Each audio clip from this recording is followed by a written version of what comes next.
আমি মৌসুমী বিশ্বাস মণ্ডল অত্যন্ত এক আনন্দের সংবাদ নিয়ে খলিশানী সঙ্গীতার পক্ষ থেকে আপনাদের সামনে আগামী 18ই জুলাই ঠিক বিকেল 5টায় অনুষ্ঠিত হতে চলেছে রবীন্দ্র সদনে আহিরির আয়োজনে নৃত্যানুষ্ঠান বরষা রস সুধা।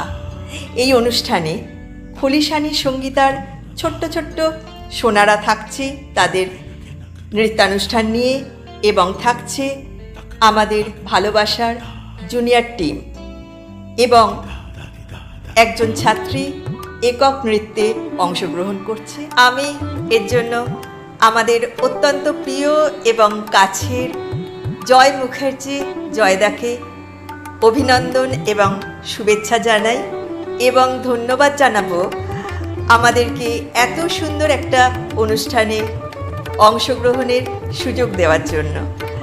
আপনারা কিন্তু প্রত্যেকেই অবশ্যই আসবেন, কারণ এই অনুষ্ঠানে অনেক গুণী নৃত্যশিল্পী তাদের নৃত্য উপস্থাপনা নিয়ে এই অনুষ্ঠানে অংশগ্রহণ করছেন। ঠিক বিকেল 5টা শনিবার 18ই জুলাই রবীন্দ্র সদনে আসতে ভুলবেন না কিন্তু। নমস্কার।